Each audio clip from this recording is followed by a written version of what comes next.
So if you own a current home for $2 million, and then if you bought that home for, let's just say, 1 million, so your profit is 1 mil. If you don't want to pay capital gains tax like right off the bat of 36%, what you could do is, technically speaking, sell this home for 2 million, but within 6 months you don't cash out the gains. You go buy another house, and then that house has to be more than $2 million or more, and that's when you don't have to pay for the capital gains tax.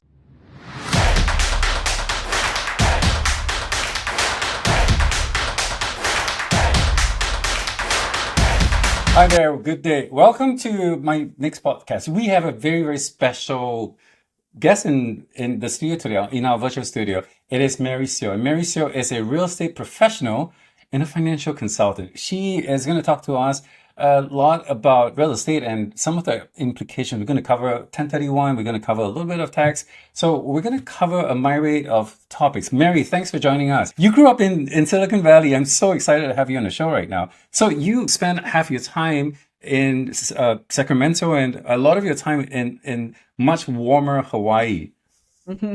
That's true. Yes.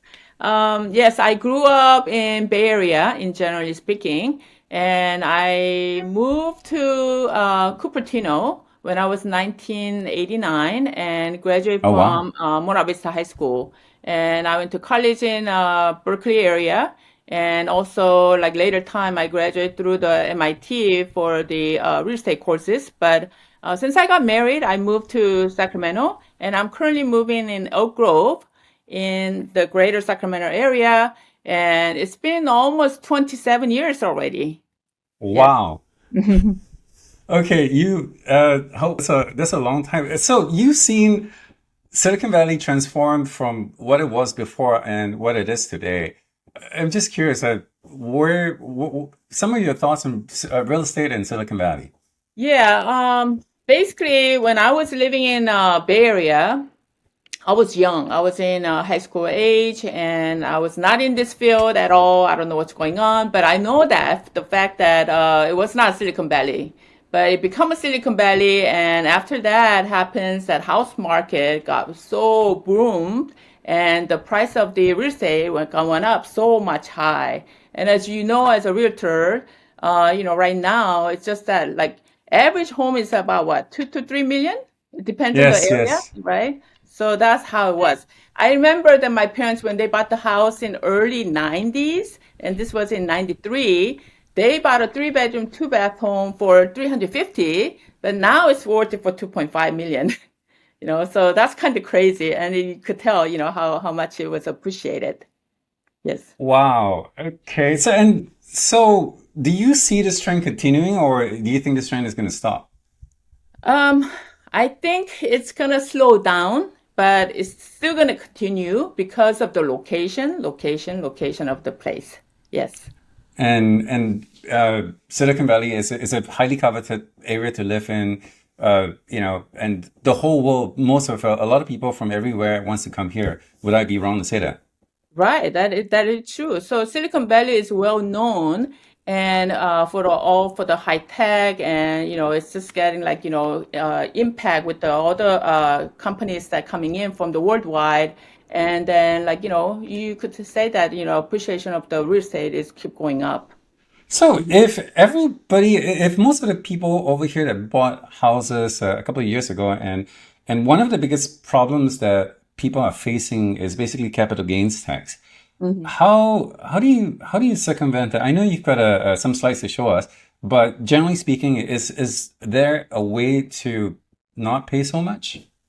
Yes, when you have appreciation on the value of the property, you get to think about the capital gain portions. And when you sell the, property with the capital gain, you have to pay a lot of, huge amount of capital gain tax. And in California, for the statewide, including the federal, state, and medical, about 36% is what you need to pay based on the Oh, capital gain wow. portions. So people actually, especially the investor, right? Investor, they actually go with thinking about doing a 1031 exchange in the real estate to deferring the capital gain tax. That's a typical. But what I can introduce to you today is the deferred sales trust. And this is the alternate way of doing a 1031 exchange. And same concept, like deferring the capital gain tax for 10 years. And after Oh, 10 wow. years, you could actually renew too. And that's the beauty of it. Yes. Cool. Before, just in case people don't understand what a 1031 exchange is, do you mind just talking a little bit about it? Yes. 1031 exchange, you use the 1031 exchange to defer the capital gain tax. So, more likely when you sell the property and you want to exchange with anything bigger or like kind. So when you're selling the single family home, for example, you could actually exchange with the single family home or like farm or like commercial building, multi-unit, you name it. So like kind, but it has to be higher than what your selling price is. So if you own a current home for $2 million, and then if you bought that home for, let's just say, 1 million, so your profit is 1 mil. If you don't want to pay capital gains tax like right off the bat of 36%, what you could do is, technically speaking, sell this home for 2 million, but within 6 months you don't cash out the gains. You go buy another house, and then that house has to be more than $2 million or more, and that's when you don't have to pay for the capital gains tax, right? Correct, correct. You're exactly right. Yes. Cool, cool, perfect. And so that part is what we call a 1031 exchange, and it's a tool that a lot of people use to basically, and it's legal, obviously, Hmm. and to basically asset progress. Basically, what you do is you keep building and building bigger and better assets from that. Can you also use that? Let's just say if you have a home that's $2 million, you sell it right now, and instead of buying the next home at 2.1 or 2.2 million, can you buy two homes, one for 1.5 and another for 1 mil? So the two combined homes are now 2.5 million. Does a 1031 exchange work in that way as well? Correct. So, like, you got the concept of it. So, when you actually exchanging the property, there's a 200% rule apply. So, let's say you're selling for $2 million home, you could go up to $4 million, which is 200%. And like you said, you could actually exchange with the selling one property and exchange with the two or three properties. So that's the way that you could do. And also some people are like exchanging with the like different types, like like I said, like selling the single family home, and then you could actually buy the commercial building you Oh, know wow. yeah, that's an option too. Oh, wow. And commercial buildings are going fairly inexpensive these days. Yes, Nice. that's what's going through right now. But like typically, I've been helping people to selling the property in Silicon Valley area, and they buy outside of the state in California to buy small commercial building. And that was Okay. a 1031 exchange transaction that I haven't helped them. Cool. Yeah, that's great. Okay, I'm not gonna hold back the crux of the entire thing now. Now, when I first watched you present a DST, I was blown away. It was holy crap, and this is something I think a lot of people want to hear about. And more importantly, after this thing, I'm gonna obviously leave your contact details. If people want to know how to not pay so much capital gains tax after this, they can contact you obviously in the description. But without further ado, do you mind talking to us about the DST, this amazing scheme or planning that you have? Yes, I could. Okay, so just to give you a concept about the DST, today I want to focusing on our discussion pertain to the compensations of the analysts between the 1031 exchange and deferred sales trust. And both of that 1031 exchange and deferred sales trust, which we call that DST, both of which serve the alternative merchandising with the real estate investment strategies. So the reason that we're doing 1031 exchange and doing a DST is to defer the capital gain tax. The intention is to show that how these two things are working. And 1031 exchange, you could actually exchange with the real estate, but DST, you could actually set up the deferred sales trust. It's a special trust, and then you could use that fund over to the financial planning products. So what I'm going to do, I'm going to kind of show going over what the capital gain tax deferred solution can do. The deferred sales trust you could use for the primary residence and secondary and rental properties and commercial and businesses and other appreciated assets. So I'm going to stop for here a little bit. 1031 exchange, like kind of exchange I mentioned to you, and this is only work for the income property or secondary property. But in the DST method, you could use all this with the primary, secondary, rental, commercial businesses. And you really need to count down the timeline. Timeline is very, very important when you do the 1031 exchange. But when you actually decide to do the DST, you could actually sell the property and then use this method of the DST to put your money into the deferred sales trust account and then allocate into the different financial product. And that time matter wide, you could actually do this in the 46th day from the day you sold it. Once you sold the property, that we counted as a 0 days. So 46 days and 181 day. If you fail Wow. to exchange with the 1031 in 180 days, we can help you at 181 day. So this is very important for you to understand how that timeline works. With my experience with helping the client in past, I have an investor that who was going to do the 1031 exchange, and he couldn't find the property within the 45 days after he closed Oh, the wow. deal. So he decided to do DST. So I had to help him for the setting up the DST, and then we closed the transactions. Now, we have a 50 state in United States, but only place that we cannot do is the Washington state because there's a special state regulations. So at this moment, Washington state is not allowed to do DST. Oh, wow. Okay.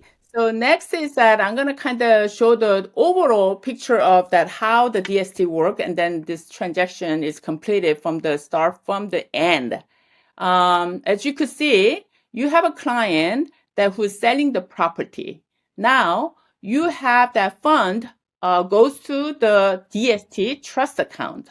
So you're pretty much selling your asset of the sold of your property to the DST. And then now with that money, you have a choice to allocate into the investment product. It can be like a bond product or like mutual fund, or if you want to invest it on the allocation with the annuity, you name it. You have so many choices, but your return has to be very comfortably, like I have to say, like average 5% and above. So we will be showing present that, how you could allocate it and your choice to choose how you're going to define this allocation with the products.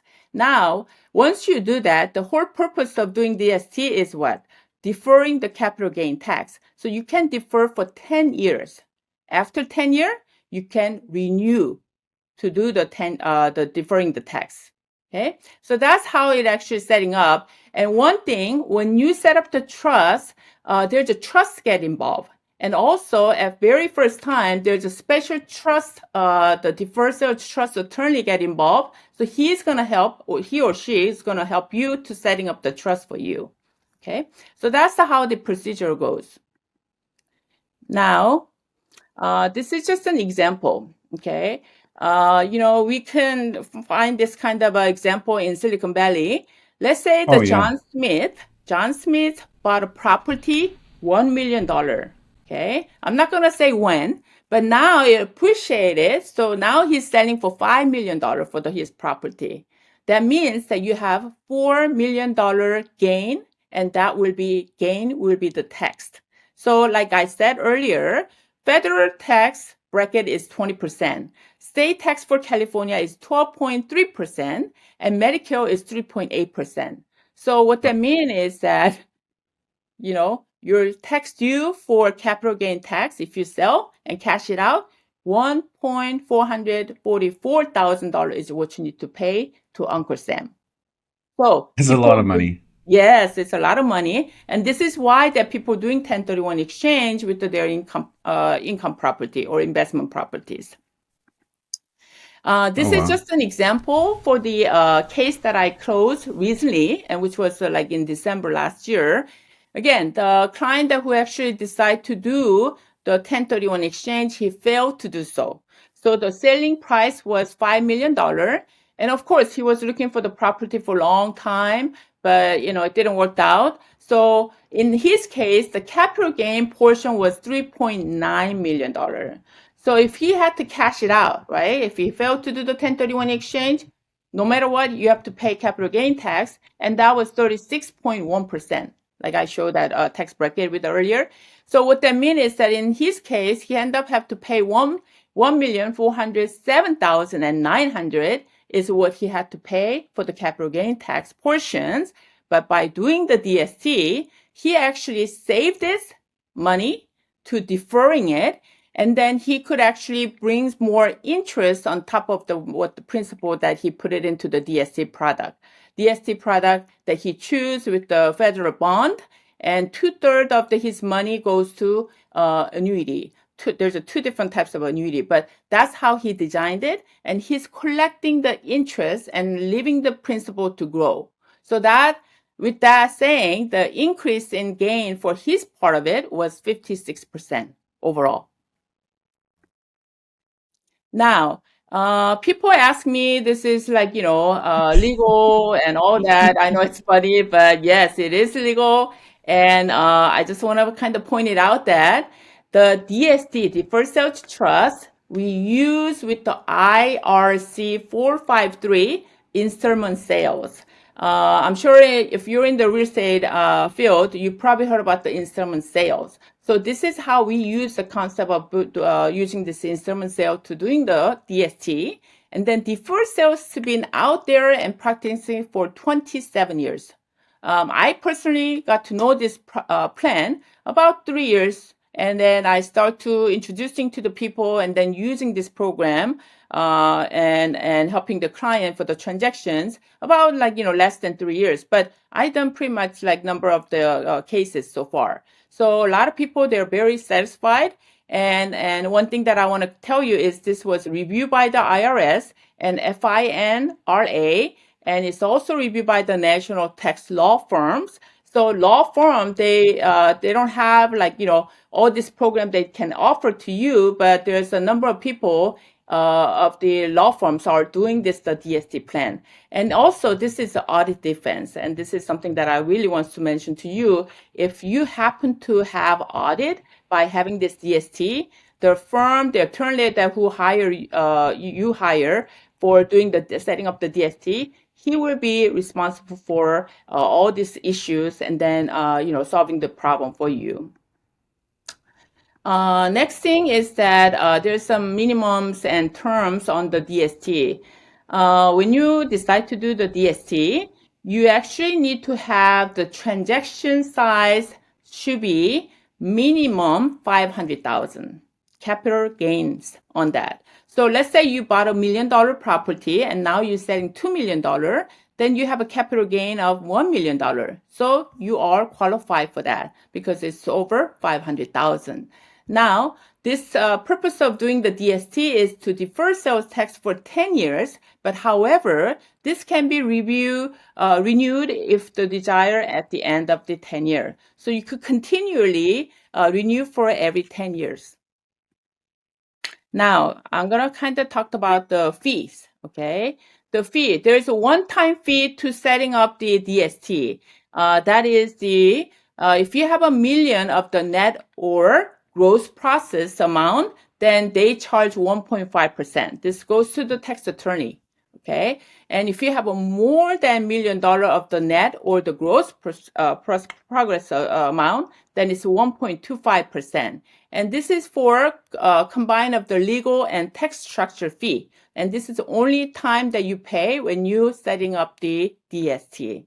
Now, once you have the DST, there's a trustee will be assigned. So it's like a property manager. When you have a property that you wanna, if you don't want to be handling the tenants' bills and all that expenses, Right. then you have to hire the property manager, right? So it's the Right. same thing. Yes, you could hire the trustee. So trustee management fee, this is annually. They charge 85 base points, and that's a typical. And also, there is an annual tax return. I know you do the income tax for every year, but this particular DST plan, you have to have a special tax planning things through the trustee. So they charge plus minus $1,000.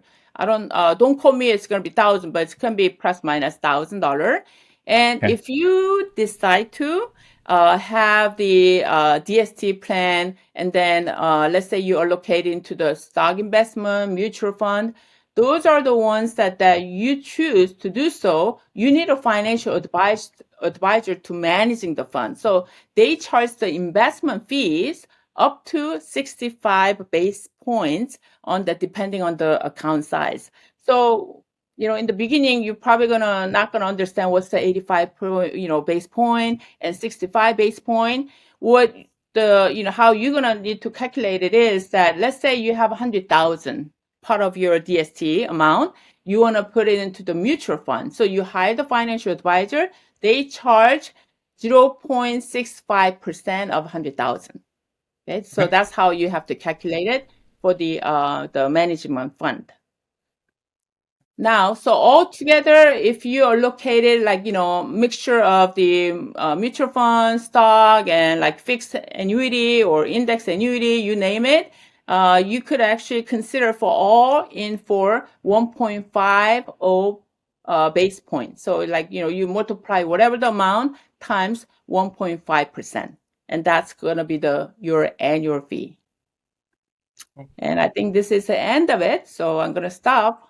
We'll talk about the DST. Those are amazing slides that you shared. Thank you so much for that. I got a couple of questions. Mhm. So the part that I don't understand is that why would you want to defer your tax? I mean, if you were to defer your tax, at some point down the road, you're going to have to pay for it. You're just kicking the can down the road. So what's the benefit for deferring, paying of tax? Well, the benefit is that, you, like I said, to giving you example, by selling $1 million cost-based property that now selling for 5 million, if you want to cash it out, you have to pay tax on it. But a lot of people, they don't want to pay the tax, right? So they can actually do the 1031 or using the DST plan to deferring it and keep the principal, and they could earn the interest. So they could use that earning interest for their living cost, or if they want to Right. do something, to live. So that's an option for them to do so. So Hmm. let me just try and wrap my head around this number. So let's just say if you have $1 million, so Hmm. let's just say your profit, your capital gains is $1 million, Hmm. and if and based on this 36%, you have to pay capital gains tax 360,000. Instead of paying the Hmm. $360,000 to the government today, what you Hmm. do is you take the 360,000, you put it into a trust, and that trust makes you let's just say you put everything into the S&P 500 that makes roughly over 10% per year over the next 20 years. So of the 10% that you make from the 360,000 that you invested, the 10% that you get from that per year, you can actually use that gains from that. Right. So you can take it out, the interest part, and then use it for whatever, for your need. But what I'm trying to say is that you could actually keep it. Most people, they actually want to go with the index or the fixed interest types of the product. They don't want to Right. go with the variable, even though you could have a return of 10% on the stock S&P 500. So, you don't want to lose the principal, and you could actually, by deferring this, capital gain tax concept, you could actually keeping the principal plus the interest part that you could make it, But you right? can never ever spend at $360,000 that you make. Am I right? Right to say that? 360,000 for 36% capital gain, you end Yes. up have to pay if you're gonna cash it out down the line. Right. Yes, But you can use it as like an, interest-free kind of correct, yeah, interest-free investment money basically and to correct. spend the Yes, interest out of it. yes. Okay. Yeah. That Mm-hmm. that That's is amazing. huge. So, how the people that you've done the DST for, how have they done so far as returns on investment for a DST sort of a structure? Mhm. So far, the people that I've been helping, mostly they actually defer for, to using the product like, federal bond and average like 5% or more, little more, and then fixed and then index annuity that returns is a little over than 6%. I mean, comfortably, I'm talking about minimum wise. Why? Because that when you do the DST, the trustee have to manage the fund, and if it's a variable product, you could possibly lose your money, the principal. So they don't want you to lose your money. At least keeping the principal and earn the interest, right? So Right, right. when they advise that the client, then they give it for minimum 5% returns.